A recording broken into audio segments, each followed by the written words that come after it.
Carl Jung 5 myths that are holding you back from soul growth. What if everything you think you know about Carl Jung is wrong? You've heard the rumors Jung was mystical. His therapy is just about dreams, and his theories are outdated. But what if I told you that behind these myths lies a system so deep, so transformational, that it could completely change how you see yourself in your entire life? Stay with me, because in this video, we're going to uncover the truth about Jungian psychology and why it's more relevant today than ever before. Part 1, Myth 1. Jungian psychology is only for the mentally ill. One of the most persistent and damaging myths surrounding Jungian psychology is the belief that it's reserved solely for individuals who are mentally ill or suffering from deep psychological disorders. This misconception reduces the depth and transformative power of Carl Jung's work to nothing more than a set of therapeutic tools for the disturbed. In reality, Jungian psychology is not just about healing the broken, it's about guiding the soul toward wholeness, regardless of whether a person is in psychological crisis or not. Jung's vision, the path to individuation. Carl Jung did not develop his theories merely to treat mental illness. His central concept, the process of individuation, is designed for all human beings. Individuation is the unfolding of the self, the integration of all unconscious material, and the realization of one's full potential. It is not a reaction to pathology, but a natural developmental arc of the psyche. In fact, Jung often stated that many of his patients were not sick in the traditional sense, but were suffering from what he called a lack of meaning. These were people who were highly functional, intelligent, and successful, but internally they felt a deep spiritual void. Jung saw this not as a disease, but as a call to transformation, a signal from the unconscious mind that a deeper purpose was trying to emerge. This subtle yet profound shift in understanding is essential. Whereas Freud's approach emphasized the treatment of neuroses rooted in early childhood trauma, Jung looked beyond symptom relief and into the existential dimensions of the human psyche. His work invites people into a dialogue with their inner world, whether or not they have a clinical diagnosis. The normal person's crisis, not mental illness, but meaninglessness. One of Jung's most famous statements is, "The greatest tragedy of the family is the unlived lives of the parents." What he meant was that many people go through life on autopilot following societal expectations, building careers, raising families without ever truly asking, "Who am I?" or "Why am I here?" This isn't mental illness in a clinical sense, but it is psychological suffering of a more insidious kind.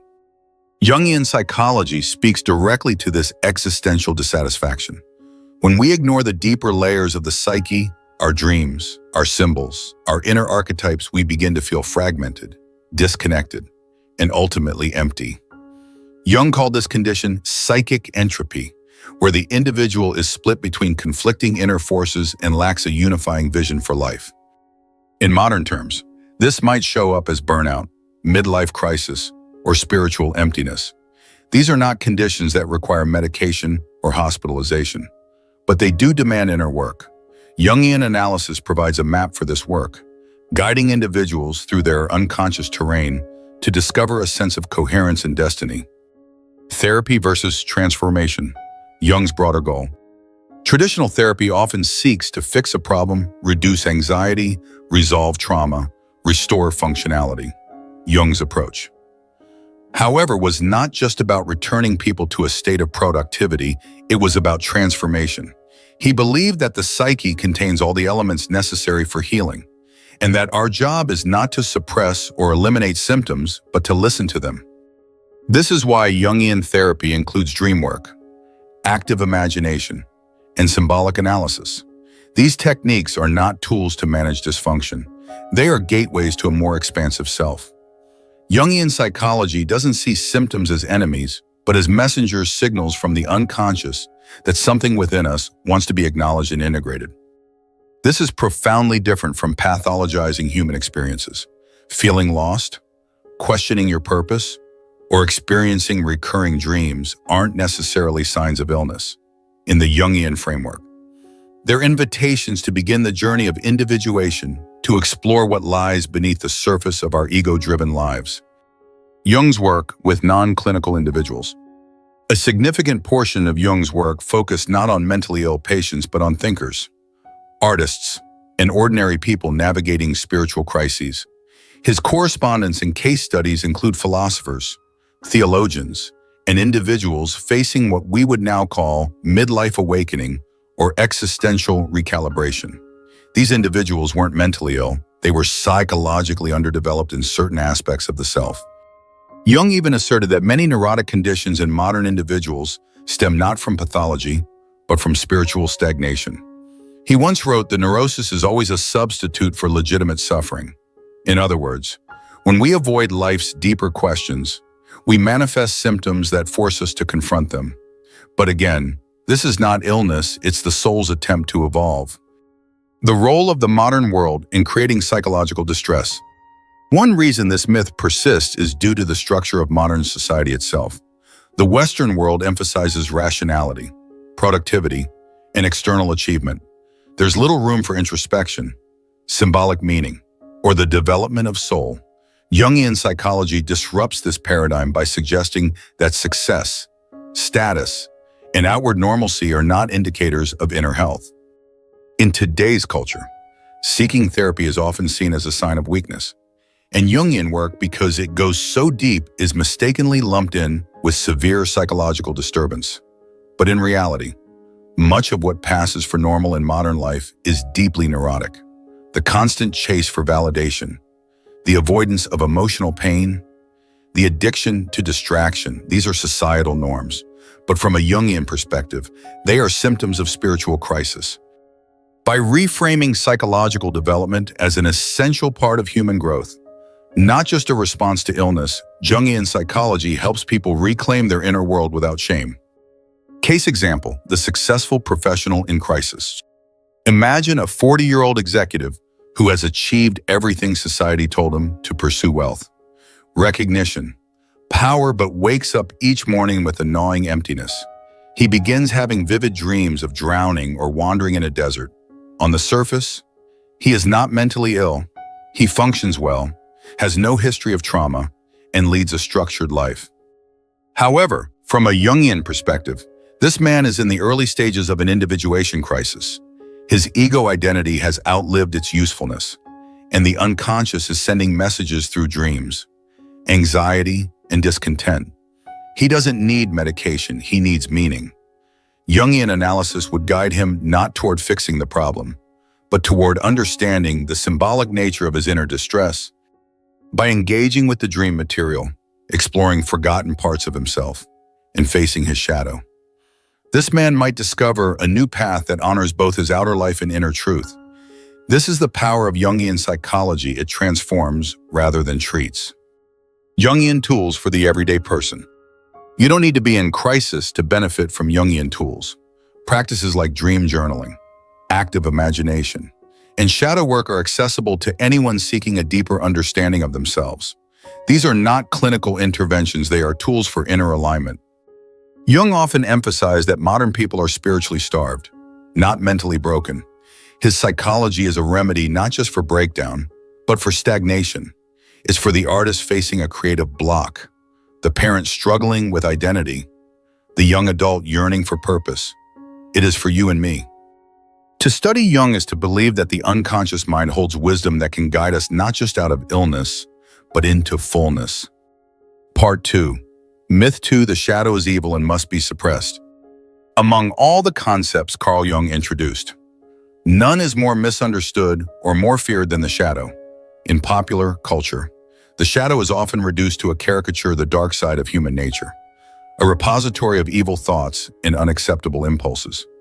This distorted view encourages people to either deny their shadow or to fear its presence as something malevolent, immoral, or even dangerous. But this myth is not only inaccurate, it's psychologically harmful. The shadow, a definition rooted in wholeness. Jung defined the shadow as the part of the unconscious mind that contains everything the conscious ego does not identify with. This includes not only traits we consider undesirable like jealousy, rage, greed, or selfishness, but also neutral or even positive qualities that were rejected during social conditioning. For example, assertiveness might be shadow material for someone raised to believe that speaking up is rude. Creativity, sensuality, or ambition can also be relegated to the shadow if they threaten the persona we've carefully constructed. Therefore, the shadow isn't evil, it's simply repressed. It is the collection of denied, ignored, or unconscious parts of ourselves. These energies don't vanish. They live within us and express themselves in indirect, often sabotaging ways through projection, emotional outbursts, or destructive patterns. The goal of Jungian psychology is not to destroy the shadow, but to integrate it. This means recognizing, accepting, and reclaiming these parts of the self in a conscious and constructive manner. Integration doesn't mean acting on every impulse. It means understanding where those impulses come from and what wisdom they carry. Why we fear the shadow: cultural and psychological roots. We live in a world that values light over darkness, good over evil, success over failure. From childhood, we're taught to suppress traits that are unacceptable and to conform to what society deems appropriate. This cultural programming reinforces the belief that the shadow is a threat to our identity. We want to be seen as good people, and anything that challenges that image is pushed out of awareness. Jung saw this as a fundamental psychological danger. The more we repress our shadow, the more power it gains in the unconscious. This repression creates inner division, which can lead to neurosis, compulsions, and moral rigidity. We begin to split ourselves into two conflicting versions: the idealized mask we show the world, and the chaotic underworld we refuse to acknowledge. What's more, the shadow doesn't just express itself inwardly, it shows up in how we judge others. The traits we most despise in other people often reflect aspects of our own shadow. This is the process of projection, which Jung described as the unconscious transfer of unwanted parts of the self onto external figures. When you hate someone's arrogance, it may be because you've denied your own need for self-worth. When you resent someone's independence, it may be because you've repressed your own desire for freedom. In this way, our reactions to others are often mirrors of the inner battles we've avoided. The shadow is a source of vitality and creativity. Here's where the Jungian model diverges radically from the traditional good versus evil dichotomy. Jung believed that the shadow is not just a container of destructive instincts, it's also a reservoir of life energy. The passions, desires, and impulses buried in the shadow often contain the fuel we need for transformation. By confronting and integrating the shadow, individuals often discover new forms of creativity, emotional depth, assertiveness, greater authenticity, a deeper connection to instinctual wisdom. The shadow also holds the key to healing trauma. Emotions like anger and grief, when denied, can become toxic, but when acknowledged and processed, they become vehicles of empowerment and liberation. For Jung, the shadow was not an enemy, it was a spiritual guide. He once wrote, "One does not become enlightened by imagining figures of light, but by making the darkness conscious." This radical shift from suppression to integration invites people to embrace their wholeness, not to be perfect, but to be complete. Shadow work, the method of integration. So, what does it mean to do shadow work? It means recognizing what you've rejected, repressed, or projected, and then learning to face it with compassion. Jungian analysis offers several techniques for this process. Dream work. Dreams often reveal shadow content in symbolic form. Monsters, strangers, aggressive figures. Instead of fearing them, Jung suggested engaging with them. Active imagination. A technique where individuals dialogue with inner figures in a meditative state, allowing unconscious material to emerge and be processed. Projection tracking. Reflecting on the people or traits that irritate, fascinate, or trigger you. These often point to disowned parts of the self. Creative expression art. Journaling and storytelling allow shadow elements to take form in a safe, symbolic space. Moral reflection. Asking not am I good, but am I whole? Encourages inner balance over moral perfectionism. Jung warned that the shadow cannot be integrated through intellectual understanding alone, it must be experienced emotionally. This work can be uncomfortable, but it's also profoundly liberating. Personal and collective shadow. Jung didn't stop at the individual level. He also warned about the collective shadow, the repressed material of entire cultures, religions, or political systems. When a society denies its darker history or fails to reckon with injustice, that shadow finds expression through mass violence, scapegoating, and authoritarianism. The collective shadow was evident in the rise of fascism during Jung's lifetime, and it continues to operate today through systemic oppression, polarization, and dehumanization. Jungian thought suggests that just as individuals must confront their inner darkness, so too must nations and communities. This is why Jungian psychology has remained relevant for over a century. It addresses not just personal development, but the evolution of human consciousness as a whole. Case example, the passive nice guy and his buried rage. Take the example of a man who prides himself on being nice and conflict-free. He avoids confrontation, always puts others first, and presents himself as agreeable. Over time, however, he starts experiencing unexplained anger, passive-aggressive behavior, and even health problems like migraines or ulcers. This man's shadow likely contains rage, assertiveness, and the desire to set boundaries, qualities he repressed to maintain his nice guy persona. If he begins shadow work, he might discover that his need to please others stems from childhood survival strategies or social conditioning. By acknowledging the shadow, he doesn't become aggressive, but he becomes authentic. He learns to speak his truth, set limits, and express his needs. His vitality returns. This is the transformative power of the shadow, not as evil to be exorcised, but as energy to be reclaimed. The shadow is not the enemy, the ego's fear is. Ultimately, the fear of the shadow is a fear of ego dissolution. We've constructed an identity, what Jung called the persona, that helps us function in society. It tells us who we are and how to behave. The shadow threatens that identity because it contains everything the persona excludes. But that fear is misplaced. Jung teaches us that the shadow, once integrated, doesn't destroy the self, it enriches it. The ego doesn't vanish. It becomes more flexible, inclusive, and resilient. Through shadow integration, we become more grounded, less reactive, more human. We move beyond black and white morality into a nuanced understanding of the self. We stop projecting our wounds onto others. We reclaim lost parts of our soul. That is not weakness. That is psychological maturity.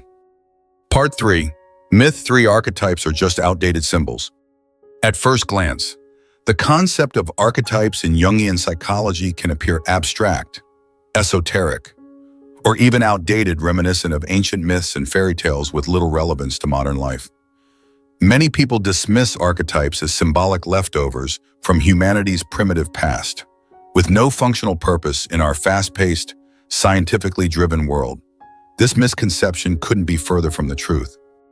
To regard archetypes merely as relics of a bygone spiritual age is to miss one of the most foundational principles of Jungian depth psychology, that archetypes are not just ancient symbols, but living patterns of human experience that continue to shape our thoughts, behaviors, and emotional lives to this day. Understanding archetypes beyond cultural stereotypes. Carl Jung introduced the concept of archetypes as universal, archaic patterns embedded within the collective unconscious. These are not inherited memories, but rather innate psychological blueprints or forms that organize how we perceive and respond to the world. Archetypes are like deep psychic rivers running beneath the conscious mind, shaping our narratives without our awareness. An archetype is not a specific character or image. It is a tendency to generate certain experiences or motifs. For instance, the mother archetype doesn't point to your literal mother, but to the nurturing or destructive feminine forces that shape one's emotional development. It can be expressed through Mary in Christianity, Kali in Hinduism, or even the character of the evil stepmother in fairy tales. Jung identified many primary archetypes, including the self, the central unifying force of the psyche, the shadow, repressed and unacknowledged parts of the self, the persona, the social mask we wear, the anima animus, the inner feminine within men, and the inner masculine within women. The hero, the one who overcomes adversity to bring transformation. The trickster, the disruptor, clown, or agent of chaos who reveals hidden truths. The wise old man woman, the figure of deep intuition and insight. These archetypes are not just mythological devices. They are functional structures of the human psyche, operating in every culture, every dream, every story, and every life journey. The archetypes are alive in you right now. Let's demystify this with real-life application. When someone begins a new career path and feels like they are stepping into the unknown, they're activating the explorer archetype. When a person is betrayed and rises again stronger, they are living out the hero archetype. When someone hides their true feelings to maintain peace in a toxic relationship, they are imprisoned by the persona archetype, protecting themselves at the cost of authenticity. You don't need to read myths or dream about dragons to be influenced by archetypes. They are already guiding your relationships, aspirations, conflicts, and fears. They shape the roles we adopt here: the caregiver, the rebel, the victim. The inner voices we hear, the inner critic, the inner child. The people we're drawn to or repelled by. The types of stories we tell ourselves about our lives. Jung once said that people don't have ideas. Ideas have people. That's how archetypes work. They seize us, move us, and express themselves through our actions unless we become conscious of them. The scientific function of archetypes. Skeptics often ask if archetypes aren't genetic memories or cultural artifacts. How are they real? Jung posited that archetypes are like neural attractors, fields of psychological energy that influence how we experience events. They are closer to instincts than thoughts. Just as animals are born with specific behaviors like birds, knowing how to build nests, humans are born with certain predispositions for meaning-making. Think of archetypes as emotional templates. We know what a mother feels like, even if our experience of a biological mother is absent or complicated. We intuitively understand the narrative arc of the hero, even if we've never heard the word archetype. This suggests that archetypes are inherited structures of meaning, helping us navigate complex emotional terrain. In modern neuroscience, this idea is supported by concepts like mirror neurons and pattern recognition systems in the brain. Our minds are wired to recognize symbolic patterns. Jung was ahead of his time in identifying the deep structure beneath language. Myth, impersonal identity, what we might now call psychological architecture. Archetypes in storytelling and pop culture. Ironically, even those who dismiss archetypes as irrelevant often consume them daily through books, movies, music, and advertising. Every great story ever told relies on archetypal dynamics. Luke Skywalker, Frodo Baggins, and Harry Potter are all iterations of the hero. Darth Vader is the shadow, the dark side of power and ambition.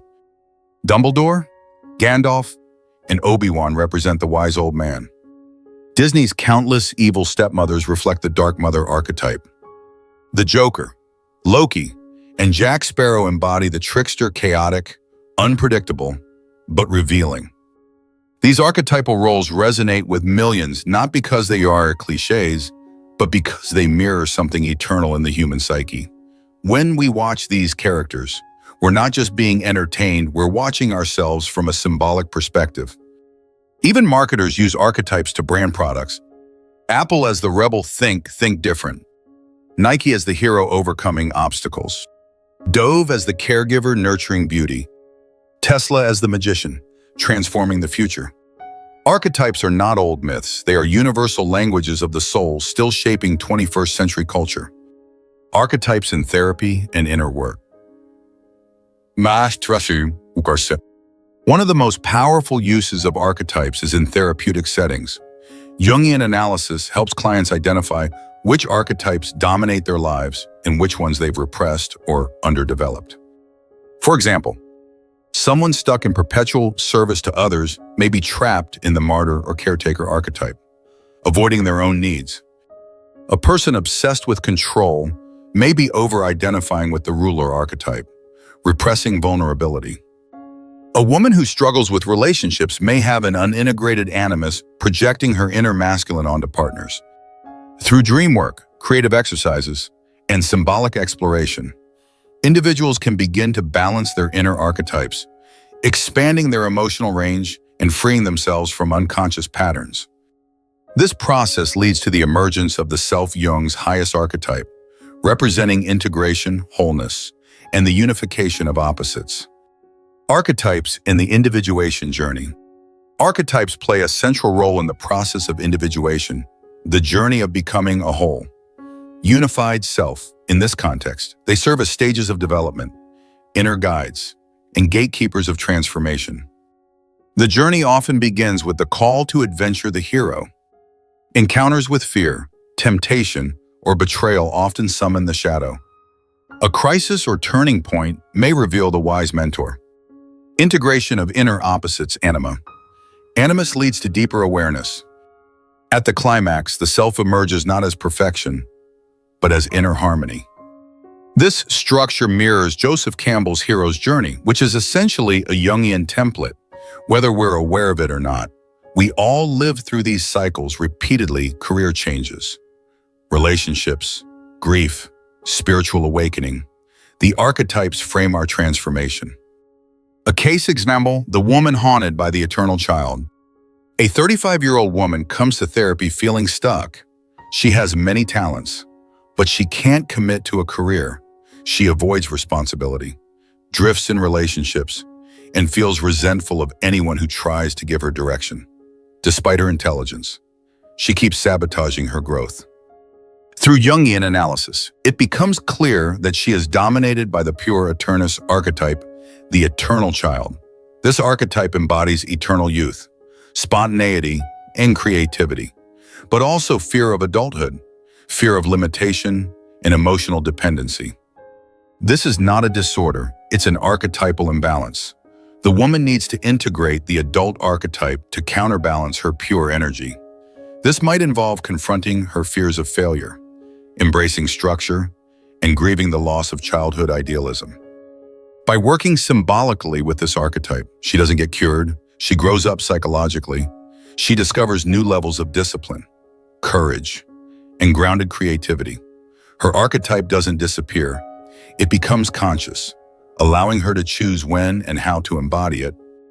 Outdated or eternal. To call archetypes outdated is to misunderstand their purpose.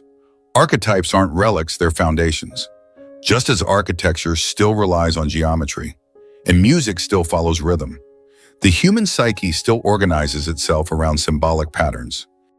Far from being obsolete, archetypes offer a much-needed counterbalance to the fragmentation and superficiality of modern life. In a world obsessed with external identity, data, and algorithmic control, Jungian archetypes reconnect us with something deeper: meaning, myth, and soul. In Jung's words, we need more understanding of human nature, because the only real danger that exists is man himself.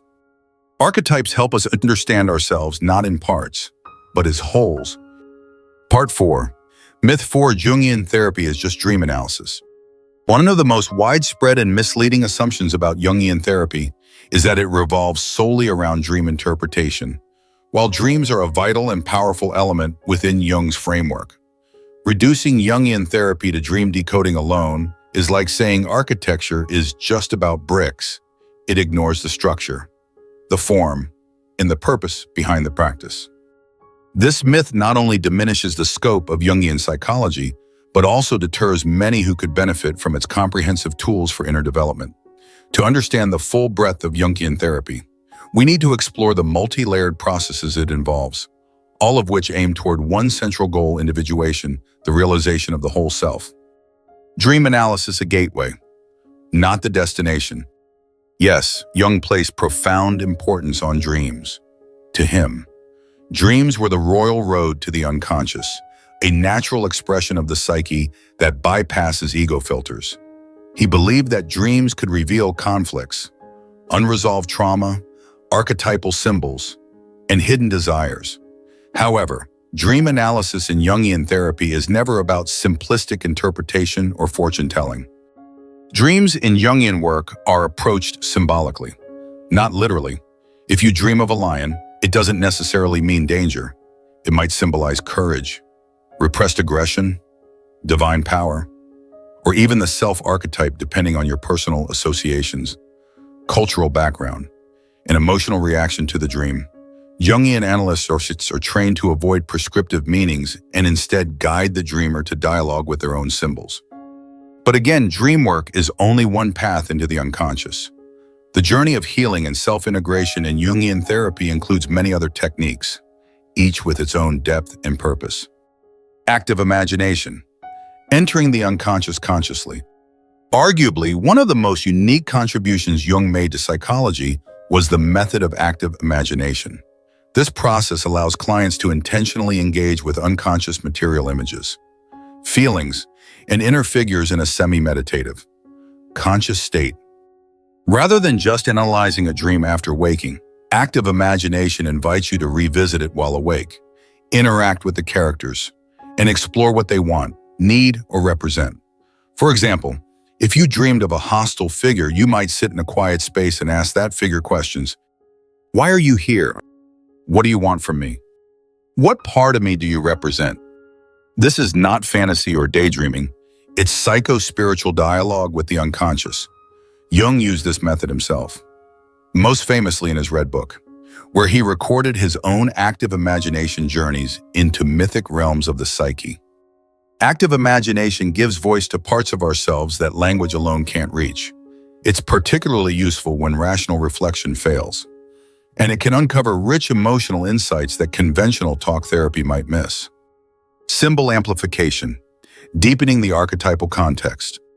Another core aspect of Jungian therapy is amplification, a process that expands the meaning of dream images, symbols, or inner experiences by comparing them to archetypal material from mythology, religion, art, and cultural stories. Suppose a client dreams of a snake. Instead of interpreting it merely as a sign of danger as a Freudian therapist might, a Jungian analyst may explore how snakes appear in biblical stories, the serpent in Eden, Hindu symbolism, Kundalini energy, Egyptian mythology, Uraeus, the protective cobra on pharaoh's crowns, alchemical texts, the Ouroboros snake eating its tail, symbolizing wholeness. This cross-referencing helps the dreamer see their personal experience as part of a universal psychological narrative. It connects the personal unconscious with the collective unconscious, bridging the inner world with the vast cultural unconscious we all inherit. Amplification does not impose meaning, it illuminates possibilities. Helping the dreamer find what resonates most deeply, this turns isolated psychological experiences into transformative archetypal journeys. Shadow work, making the unconscious conscious. We've already discussed the shadow in a previous part, but in the context of therapy, shadow work is a continuous, layered, and sometimes lifelong process. It is not just about discovering one or two repressed traits, it's about reorganizing your entire relationship to your identity. In Jungian therapy, clients are invited to face their shadow not as a diagnosis, but as an ally in transformation. This might involve journaling recurring triggers, analyzing projections onto others, exploring shame, envy, and hidden desires, reframing negative emotions as messages from the unconscious. The shadow shows up in dreams, fantasies, relationships, and behavior patterns. Jungian therapists help clients track these appearances and reintegrate what was previously split off. This integration restores psychic energy and allows for greater wholeness. Persona deconstruction, dropping the social mask. Another major function of Jungian therapy is helping individuals explore their persona, the mask they wear in public. Many people unconsciously identify with their persona: the responsible parent, the successful entrepreneur, the nice guy, the cool, detached intellectual. These masks help us function in society, but when over-identified with, they block access to our authentic selves. Jungian therapists gently expose the limitations of the persona and help clients deconstruct it without destroying the ego. This often involves grief, confusion, and vulnerability because losing a persona means losing a familiar identity. But what emerges afterward is freedom, the freedom to choose who you are, rather than unconsciously becoming who the world expects you to be. Anima and animus integration, reuniting inner masculine and feminine. Jung believed that every man has an inner feminine soul, anima, and every woman has an inner masculine spirit. Animus, these archetypes influence how we relate to others, especially in romantic relationships. In Jungian therapy, individuals often discover that their difficulties in love are reflections of unintegrated inner counterparts. A man might idealize women or fear emotional vulnerability due to a repressed anima. A woman might struggle with assertiveness or fall into patterns of control due to an unconscious animus complex. By working with dreams, fantasies, and projection patterns, clients can become more conscious of their anima-animus energies, leading to more mature and soulful relationships. This process also breaks the rigid gender binaries that dominate much of society.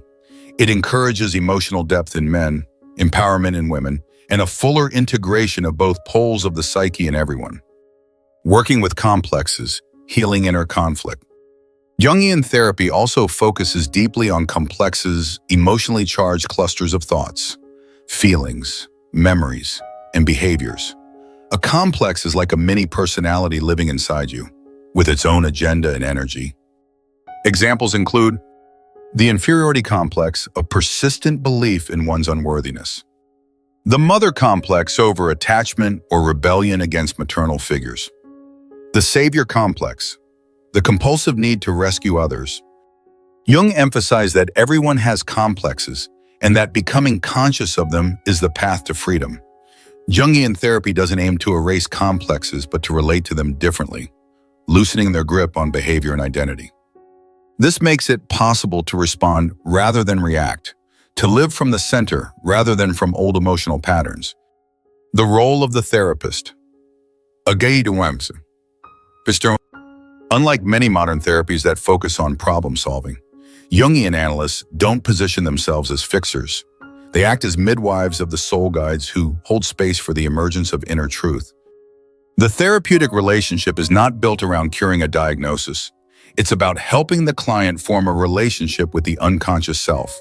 The therapist listens for symbolic patterns, amplifies meanings, offers interpretations when necessary, and encourages clients to trust their inner wisdom. There is no predefined end to Jungian therapy. Some clients stay for years, engaging in lifelong soul work. Others move through specific life transitions with support and move on. The journey is always individual, just as Jung envisioned. Case example, a lawyer in existential crisis. A successful lawyer comes to Jungian therapy after suffering panic attacks and recurring dreams about being trapped in a burning building. He is confused, his life is stable, he's at the top of his game, yet something feels off. In therapy, the dreams are explored not as signs of illness, but as symbolic messages. The burning building is linked to his suffocating persona, the professional identity that no longer aligns with his deeper values. Through dream work, active imagination, and journal dialogue with the figure of a wise old man who appears in his visions, he starts to remember his teenage love for painting, something he gave up to please his father. Gradually, he confronts his shadow, his suppressed longing for a creative life, and begins painting again. The panic attacks subside. He doesn't quit law, but he no longer over-identifies with it. He is no longer just a lawyer, he is a whole person again. This is not symptom management. This is psychological rebirth. Part 5, Jung rejected science and was only mystical. A common accusation levied against Carl Jung, and often used to dismiss Jungian psychology altogether, is that he abandoned the scientific method and descended into mysticism. Critics argue that his focus on symbols, archetypes, dreams, and alchemy is more spiritual than scientific, placing him in the realm of esoteric thinking rather than empirical psychology. But this oversimplified myth reveals a deep misunderstanding of Jung's work and his broader vision of human consciousness. To reduce Jung to a mystic is to ignore his rigorous academic background, his clinical training, and his lifelong effort to bridge the realms of psychology and spirituality. He didn't reject science. He expanded its boundaries to include the symbolic, the unconscious, and the sacred dimensions that were and still are often excluded from traditional scientific paradigms. Jung's scientific foundation, a man of medicine. Let's begin by grounding the conversation. Carl Jung was a trained physician. He studied medicine at the University of Basel and later worked under Eugen Bleuler at the Bergholzli Psychiatric Hospital in Zurich, one of Europe's leading centers for psychiatric research at the time. His early work focused on word association experiments, a method still used today in cognitive and clinical psychology. These experiments, they helped him discover the existence of emotional complexes, clusters of feelings and memories that operate unconsciously.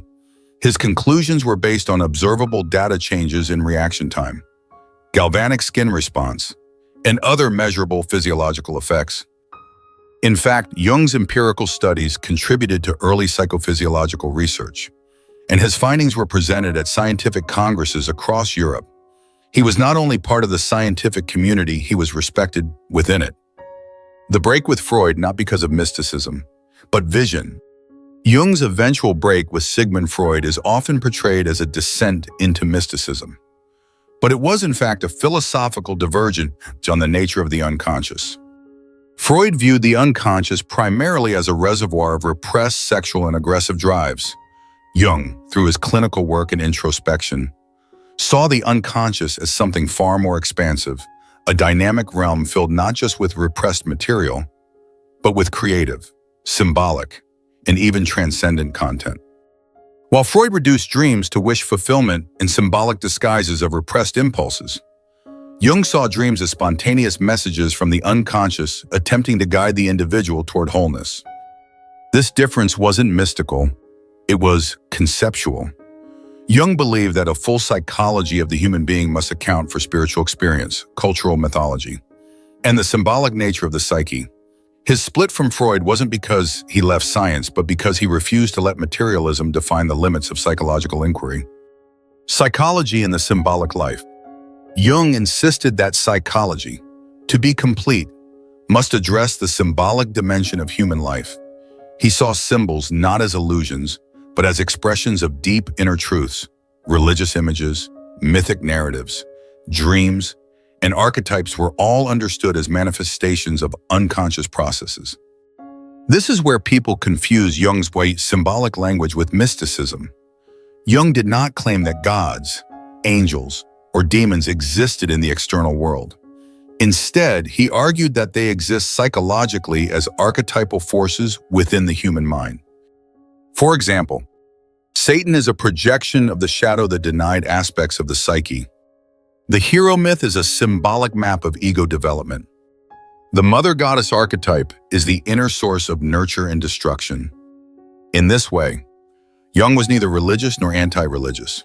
He didn't preach belief, he analyzed religious experience as a psychological phenomenon.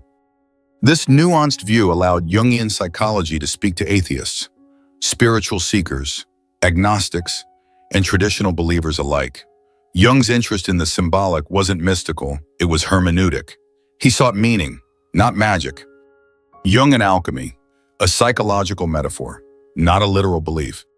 Perhaps the strongest source of the Jung as mystic myth is his deep dive into alchemy in the latter half of his life. Jung's psychology and alchemy and mysterium conjunctionis have been criticized for indulging in obscure and medieval symbolism. But to read these works literally is to miss their brilliance. Jung did not believe alchemists actually transmuted lead into gold. Rather, he believed alchemy was a symbolic system, much like mythology or religion, that mirrored the inner process of psychological transformation.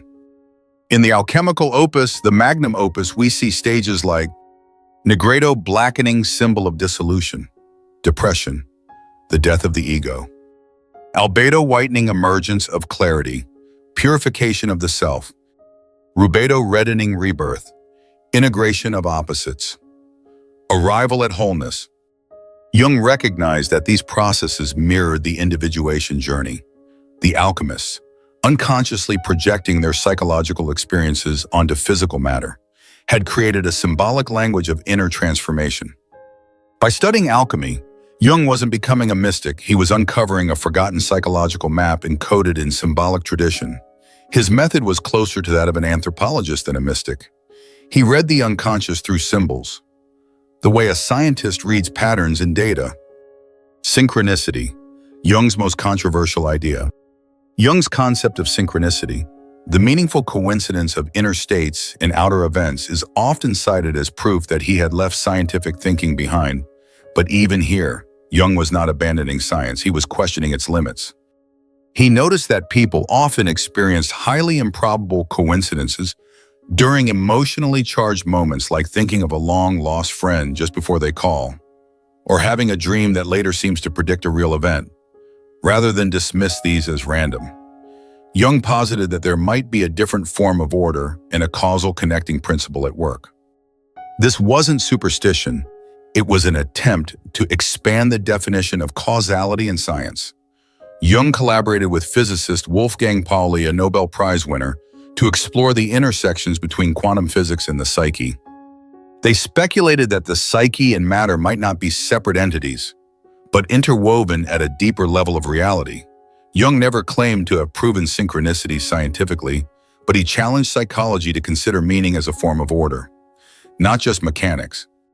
In this, Jung was radically ahead of his time. Modern thinkers in quantum physics, systems theory, and consciousness studies are now exploring what Jung hinted at, that reality is not purely material, and the psyche may be an organizing force, not just a byproduct of biology. Modern neuroscience and Jungian insights. While Jungian concepts are often labeled unscientific, many of them find resonance in modern neuroscience, even if under different names.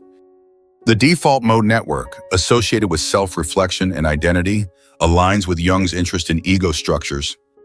The amygdala and limbic system govern emotional reactivity. Jung's complexes describe similar energy centers. The hemispheric division between logic and emotion mirrors the Jungian idea of opposites seeking integration. Mirror neurons and empathy research support the idea of a shared, collective unconscious. Though Jung used symbolic and philosophical language, the patterns he described are increasingly validated by empirical studies on trauma, emotional memory, archetypal storytelling, and altered states of consciousness. Jung's language was mythopoetic, not irrational. Jung believed that rationality alone could not contain the full spectrum of human experience.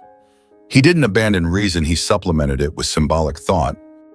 His writing style, dense, poetic, and sometimes obscure, was not the result of confusion, but of an attempt to articulate what rational language often cannot express.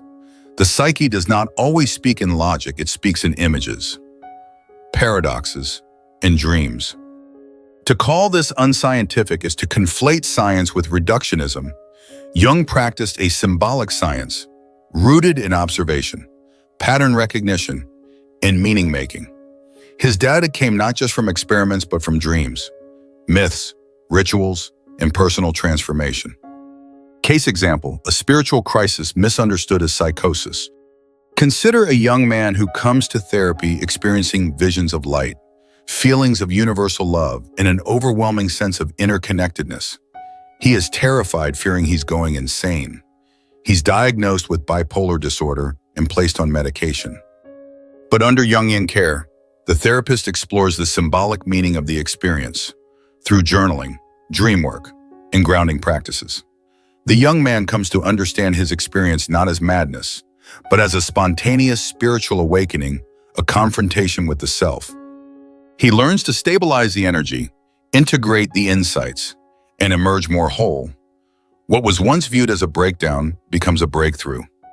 This is the heart of Jungian psychology, not to deny the spiritual, but to ground it in psychological process. Part 6, the root cause of these myths, misinterpreting the depth. To fully grasp why so many myths surround Jungian psychology, from dismissing it as mystical, to reducing it to dream analysis, or assuming it's only for the mentally ill, we must examine the deeper cause behind these misconceptions.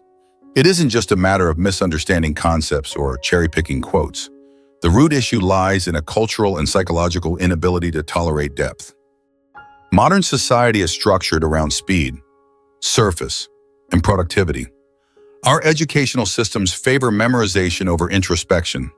Our therapeutic models often prioritize symptom suppression over meaning-making. And in this environment, any psychology that dares to speak of soul, shadow, myth, and mystery is labeled as strange, outdated, or too deep. Carl Jung's work is complex, yes, but it's not meant to be obscure for the sake of elitism. It's complex because the human psyche is complex. and Jung refused to simplify the inner world to fit modernity's obsession with quick fixes and binary logic. The problem of literal thinking. Many myths about Jungian psychology arise from the literalization of symbolic language. This is a fundamental error in perception. For example, when Jung spoke of the collective unconscious, he wasn't claiming that people inherit specific memories or thoughts. He was referring to archetypal structures, deep-seated psychological patterns that are shared across cultures and time. But the modern mind, trained in rationalism and empirical materialism, hears collective unconscious and imagines some mystical cloud of psychic data floating in the ether. Instead of exploring the symbolic nature of Jung's terms, people try to evaluate them through purely logical or empirical lenses, and when that fails, they label them nonsense. This literal mindset also explains why people misinterpret Jung's work with alchemy or myth. They think he believed literally in turning lead into gold or in the existence of gods and spirits as external beings. In truth, Jung was pointing to the psychological realities behind these symbols, the inner processes of transformation, the emergence of the self, the integration of opposites. To understand Jung, one must shift from literalism to symbolic consciousness to see that the psyche expresses itself in images, stories, and paradoxes. Just as poetry is more than grammar, and music is more than notes, Jungian psychology is more than definitions, it is an art of meaning. The fast-fixed culture and its discomfort with process. Another reason myths persist is that Jungian psychology demands time. It is not built for instant gratification. It asks individuals to sit with their discomfort, explore their inner world, interpret their dreams, face their projections, and walk a nonlinear path toward individuation. In short, it asks you to grow up. But in a world obsessed with shortcuts and formulas, this is deeply inconvenient. Contemporary self-help culture is flooded with 10 steps to happiness, 3 tricks to overcome anxiety, or 5 hacks for success. Jung offers no such tricks. He offers a mirror and asks if you're brave enough to look into it. This is not a flaw of Jungian psychology. It's a feature. Jung recognized that authentic transformation is slow, painful, and sacred. Myths arise because people expect therapy or psychology in general to fix them, not confront them. Many resist Jung because he doesn't offer relief. He offers awakening. And awakening means facing the truth of one's unconscious drives, shadow material, and archetypal destiny. Not everyone is ready for that, and so myths are created to dismiss or avoid what feels too threatening. Modern education and the loss of symbolic thinking. We must also blame our educational systems, which largely fail to teach symbolic thinking. Emotional literacy, or mythological understanding. Students graduate knowing how to solve algebra problems or write essays, but they know almost nothing about how to interpret their dreams, understand projection, or navigate their inner emotional landscapes. This leaves most people psychologically illiterate. When they encounter Jungian concepts, they either feel overwhelmed or mock what they can't understand.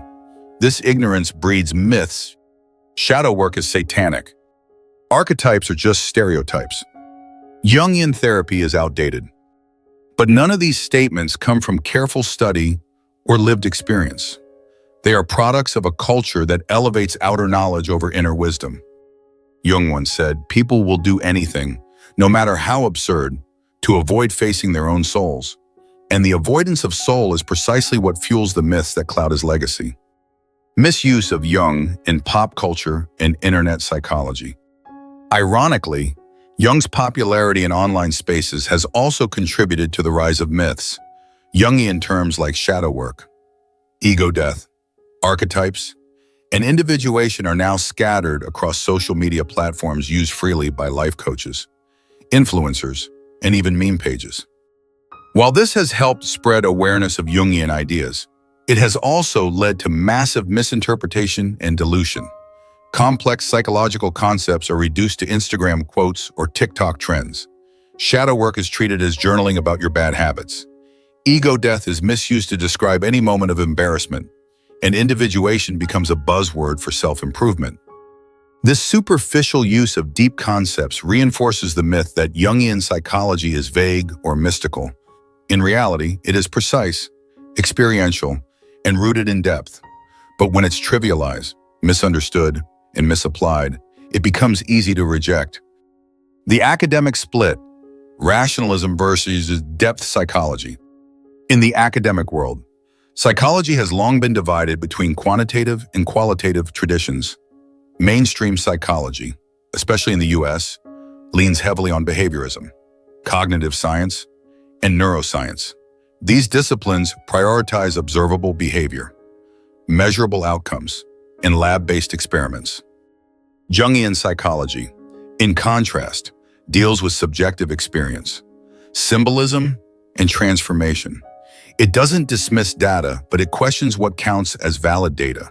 Jung insisted that dreams, fantasies, myths, and personal narratives are psychological facts, even if they can't be put in a spreadsheet. Because of this, Jungian psychology is often marginalized in academic circles. It's labeled as philosophical or unscientific.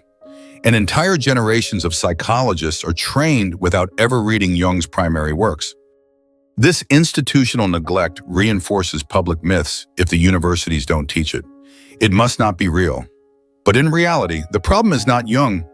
It's the narrow definition of science that excludes the symbolic, the mysterious, and the transformative. Fear of the unconscious. On the most fundamental level, the myths surrounding Jungian psychology stem from a collective fear of the unconscious. The ego wants to believe it is in control. It resists anything that threatens its supremacy. But Jungian psychology centers the unconscious as a source of wisdom, not just a warehouse of repressed memories, but an autonomous, purposeful force in our development. This challenges the ego's illusion of control. It implies that we are not fully masters of our lives, that we are shaped by unseen forces, that meaning is not created, but discovered. For many, this is too much to handle. It's easier to dismiss Jung as mystical, esoteric, or weird than to entertain the idea that their dreams, traumas, and projections are doorways to deeper truths. Facing the unconscious requires humility. It means acknowledging that your rational mind is only a small part of your total psyche. It means admitting that healing doesn't come from willpower alone, but from relationship with the unknown. The cost of misunderstanding, a soul in crisis. The danger of these myths is not academic, it's existential. When people reject Jungian psychology based on distortions, they miss out on one of the most complete, soulful maps of human growth available. In a world plagued by anxiety, depression, burnout, and meaninglessness, Jung offers a path not just to recovery, but to transformation. He teaches that symptoms are not enemies, but messengers, that suffering has purpose, that the unconscious is not a threat, but an ally, that the goal of life is not perfection, but wholeness. These are radical, beautiful, and deeply needed ideas, and yet they remain obscured by myth. Reclaiming Jung, a call for depth. To move beyond the myths, we must do two things. One, relearn symbolic language to understand that meaning is not always literal, and that images, dreams, and myths speak in metaphors. 2, reclaim depth as a value to move beyond quick fixes and embrace the slow, nonlinear, soul-centered process of individuation. Jungian psychology is not easy. It's not always comfortable. It won't promise instant happiness or guarantee success, but it will wake you up. It will show you the patterns behind your patterns. It will connect you to something larger than yourself. And that is precisely why the myths persist, because this kind of truth cannot be controlled. Part 7, what Jungian psychology actually offers. Jungian psychology is often misunderstood, oversimplified, or misrepresented by people who have never experienced it in depth. While myths continue to distort its essence, labeling it as mystical, impractical, or outdated, the reality is that Jungian analysis offers a highly structured, transformative path for those who are willing to engage with the full complexity of the psyche. At its core, Jungian psychology is not a method for managing symptoms. It's a system for engaging with the totality of the self, the conscious and the unconscious, the light and the dark, the past and the future. Its ultimate aim is not normalcy or conformity, but wholeness. 1. A roadmap to individuation. The process of individuation is the foundation of Jungian thought. It is the journey through which a person differentiates themselves from the collective, discovers their true identity beyond the persona, and becomes psychologically whole. This is not the same as finding your passion or living your truth in a pop psychology sense. Individuation involves a radical confrontation with one's inner world. It means identifying unconscious patterns, integrating shadow material, facing repressed trauma, and forming a relationship with the deeper layers of the psyche. Jungian therapy does not hand clients a ready-made identity. Instead, it supports them in forging their own. Through the conscious integration of unconscious contents, it's a slow, spiral-like process, one that evolves over a lifetime. 2.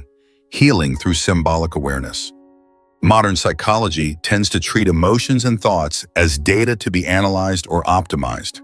Jungian psychology offers something more profound, a symbolic framework for meaning.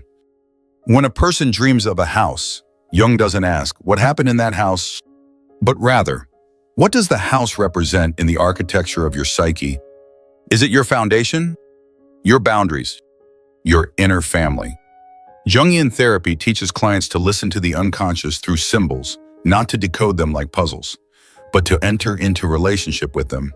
This symbolic literacy becomes a lifelong resource, allowing individuals to understand their fears, longings, and behaviors on a mythic, archetypal level. It allows suffering to be recontextualized not as meaningless pain, but as part of the soul's language.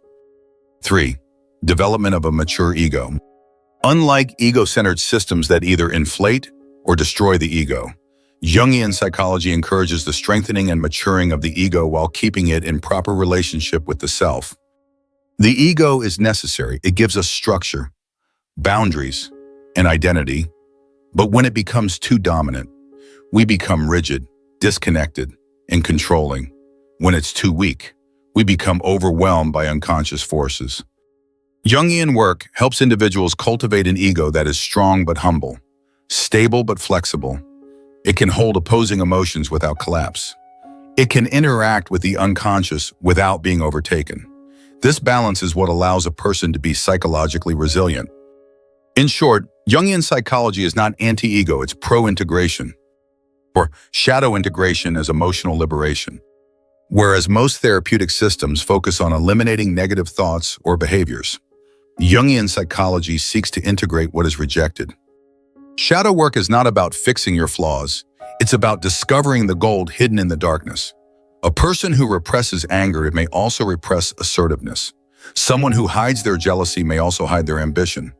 The shadow holds not just wounds, but untapped power. Through active imagination, dream work, and dialogue, Jungian therapy helps clients face the shadow directly, not with judgment, but with curiosity. When integrated, the shadow becomes a source of authenticity and vitality. People often find that embracing their darker aspects frees them to live more boldly, love more honestly, and make decisions with clarity. Jung called this bringing the darkness into the light of consciousness. It is one of the most liberating acts a person can undertake. 5. Inner archetype awareness as a map of the psyche. Archetypes aren't just abstract symbols. They are the organizing principles of our psychic lives. Whether we know it or not, archetypes influence how we fall in love, respond to authority, deal with loss, navigate transitions. A woman who keeps attracting emotionally unavailable partners may be enacting an unconscious wounded child or abandoned lover archetype. A man who sabotages his own success may be caught in the trickster or poor eternus, eternal boy. By identifying these forces and understanding their patterns, clients gain the ability to step out of compulsion and into conscious choice. They don't just understand themselves better, they begin to make decisions from a place of alignment. Jungian therapy doesn't just ask, what do you want to do? It asks who within you is making that choice. 6. The reclaiming of the anima and animus. In Jungian terms, the anima, inner feminine, and animus, inner masculine, are core forces that influence creativity, relationships, and psychic energy. Men often project the anima onto women, idealizing them, fearing emotional vulnerability, or seeking validation through romantic conquest. Women may project the animus onto men, creating fantasies of being rescued, dominated, or led. These projections distort relationships and cause emotional chaos. In Jungian therapy, individuals learn to reclaim these projections and build an inner marriage between their masculine and feminine energies.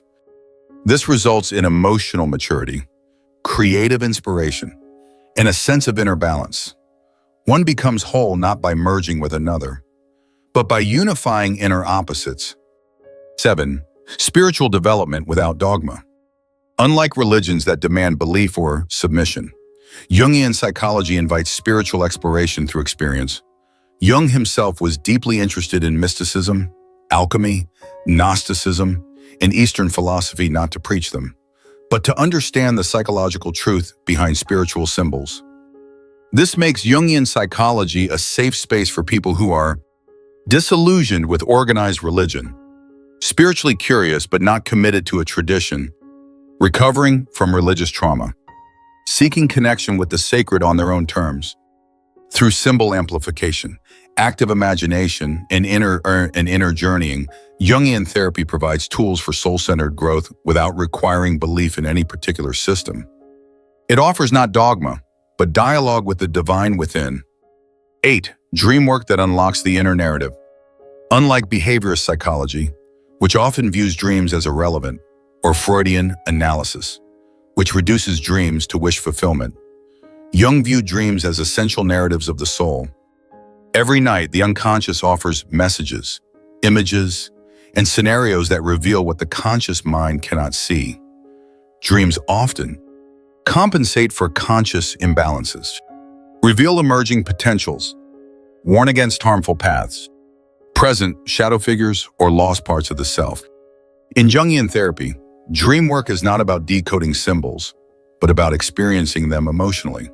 The goal isn't to figure out the dream, it's to let the dream change you. Many clients report that a single dream, deeply explored, has done more for their growth than months of cognitive reflection. Jung called dreams letters from the unconscious. Jungian psychology teaches us to read them with reverence. 9. A container for the midlife transition. For many people, the first half of life is about building identity, career, family, reputation.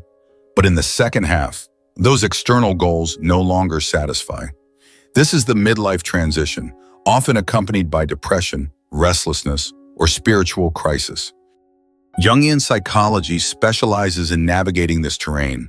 It helps individuals let go of the persona they've outgrown, grieve unfulfilled potentials, rediscover forgotten passions, reconnect with the self. The second half of life becomes not a decline, but a rebirth, a chance to live from soul rather than ego. This is not midlife crisis, it is midlife transformation. And Jungian therapy provides a symbolic map to navigate it. Chapter 10, a framework for wholeness, not perfection. Modern culture worships perfection, flawless bodies, curated lives, endless productivity. Jungian psychology dismantles this illusion. It teaches that the goal of life is not to be perfect, it is to be whole. Wholeness means embracing contradiction, holding paradox, accepting flaws, honoring the journey. A whole person can feel grief and gratitude at once. They can rage and still love. They can walk through darkness without losing the light. Jungian therapy doesn't promise happiness. It promises authenticity. And through authenticity, a deeper peace emerges, one rooted not in escape, but in integration. Part 8, why you need to go beyond the myths and dive in. Carl Jung's psychology has endured for more than a century, not because it aligns with trends or offers easy answers, but because it speaks to something fundamental and unchanging within the human experience, the need to become whole. And yet, despite its enduring relevance, Jungian psychology remains one of the most misrepresented, misunderstood, and underutilized frameworks in modern therapeutic and cultural spaces. When we look at the myths that surround Jung, he was mystical. His therapy is just dream interpretation. His work is only for mentally ill people. His ideas are outdated. Archetypes are just fictional constructs. We realize these aren't critiques based on rigorous engagement with his work. They're defenses, distractions, and distortions designed to shield us from something deeper, the call to know ourselves beyond ego, beyond trauma, and beyond culture. To truly understand what Jungian psychology offers, we must step past those myths and confront the radical nature of Jung's core proposition that healing, purpose, and transformation cannot be fully achieved without facing the unconscious and integrating it into conscious life. Depth over speed, the Jungian commitment. Jungian psychology is not convenient. It doesn't promise instant results. It doesn't offer life hacks, cognitive tricks, or surface-level coaching. Instead, it offers a sacred demand to slow down. Look inward and endure the tension of opposites. In a world obsessed with speed and control, this alone makes it a revolutionary act. Most people want relief from suffering, not meaning from it. They want resolution, not exploration. But Jung challenges us to see symptoms not as flaws, but as messages, dreams not as nonsense, but as guidance, and darkness not as danger, but as depth. This level of psychological maturity is rare because it requires profound self-responsibility. And that is precisely why so many myths surround Jung. They serve as buffers to protect us from his invitation to evolve. Myth busting as a rite of passage. Rejecting the myths of Jungian psychology is not just an intellectual exercise. It's a psychological rite of passage.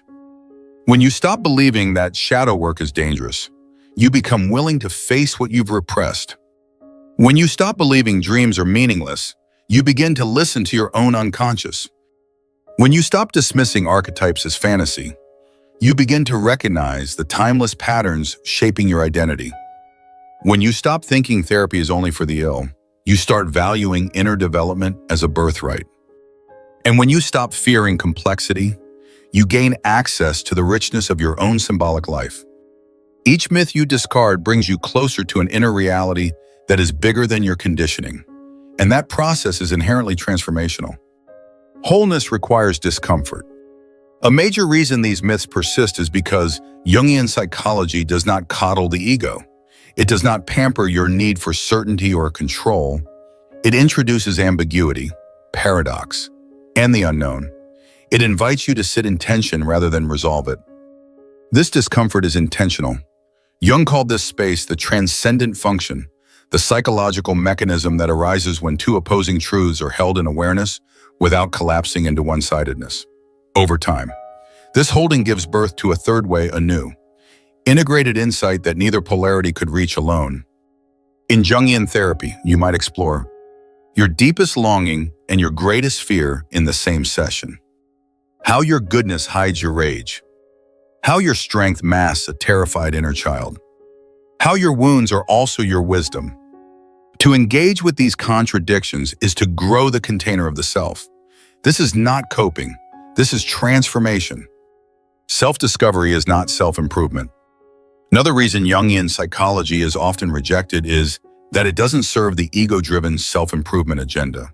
While modern psychology often focuses on productivity, happiness, or performance, Jungian psychology is unconcerned with whether you're achieving more, smiling more, or performing better. Instead, it asks, are you becoming who you truly are? Are you listening to your dreams? Are you owning your projections? Are you living from your center, not your surface? These questions are not about optimization, they're about authenticity. Jung believed that the point of life was not to become successful or happy in the conventional sense, but to become individuated, to become whole, conscious, and aligned with your inner destiny. This means becoming accountable to something larger than the ego, the self. The self as inner guide and sacred core. In Jungian terms, the self is the totality of the psyche, both conscious and unconscious. It is not the same as the ego, your conscious I, but something deeper, your inner blueprint for psychological wholeness. The self shows up in dreams as symbols of guidance and authority, old sages, wise women, divine figures, circular mandalas. The self doesn't speak in commands, it speaks in intuition, imagery, and resonance. When you begin the individuation process, the self becomes an inner compass. You start to feel when you're aligned and when you're not. Your choices become less about pleasing others or conforming to roles, and more about integrity, alignment, and soul. Jungian psychology helps you access the self not as a concept, but as a living presence within your inner world. Why you can't bypass the unconscious. Many modern forms of healing focus on mindset, belief change, or trauma resolution, important elements. No doubt, but few systems integrate the archetypal and symbolic dimensions of the unconscious as completely as Jungian psychology. You can reframe thoughts, heal the nervous system, and change behavior. But if the archetypes that dominate your psyche remain unconscious, if the hero, the victim, the judge, the orphan, the trickster still control you from the shadows, you will repeat the same patterns in new forms. Jungian work ensures that change is not just behavioral, it's structural. It rearranges the very architecture of how you relate to yourself, others, and the world. It brings depth to healing. A sanctuary for soul in a mechanized world. In our age of algorithms, metrics, and screens, the human soul is starved. There is very little space for mystery, contemplation, or slowness. Even therapy is often reduced to outcomes and measurements. Jungian psychology resists this reduction. It insists that you are not a machine to be optimized, but a symbolic being with a mythic inner life. Your dreams matter. Your darkness matters. Your longing for meaning is not a symptom, it is a calling. For those disillusioned with mainstream culture, Jungian work is a sanctuary. It says, you don't have to fix yourself, you have to find yourself. You don't have to be perfect, you have to be whole. You don't have to escape pain, you have to understand it. This kind of psychology is rare, and that rarity is its value. You don't need to be in crisis to begin. Another myth that prevents people from diving into Jungian work is the belief that it's only for those in psychological crisis. But Jung himself noted that many of his clients were not ill, they were spiritually unfulfilled. The successful executive haunted by emptiness. The devoted parent who no longer knows who they are. The creative soul blocked by fear.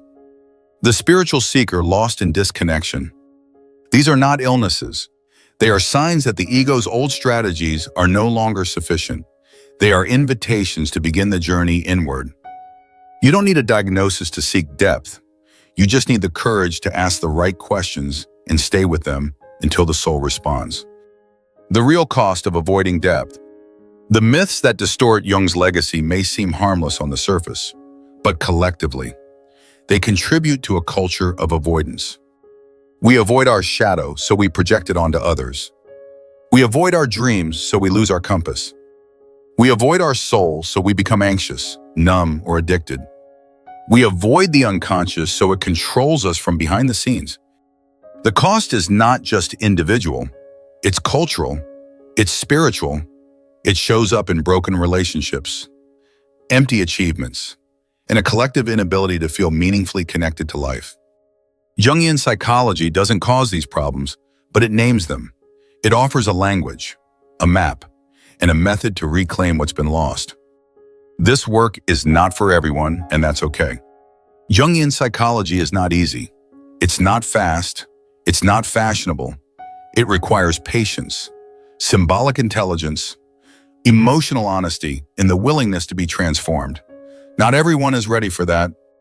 But for those who feel the ache of meaninglessness, who sense that their dreams are trying to tell them something, who long to feel whole, Jungian psychology is a homecoming. It doesn't offer salvation, it offers integration. And in the modern world, that's a miracle in itself. So now that the myths are gone, what's left? Not a mystical relic of the past, but a living, breathing roadmap to the soul. Jung didn't want you to memorize theories, he wanted you to experience your wholeness. If this resonated with you, don't just scroll away. Start journaling your dreams. Reflect on your projections. And ask yourself not what the world wants from you, but what your soul is trying to become. Like, subscribe, share this with someone who's ready for depth. And remember, wholeness is not a destination, it's the journey inward. This is depth psychology, and this is your wake-up call.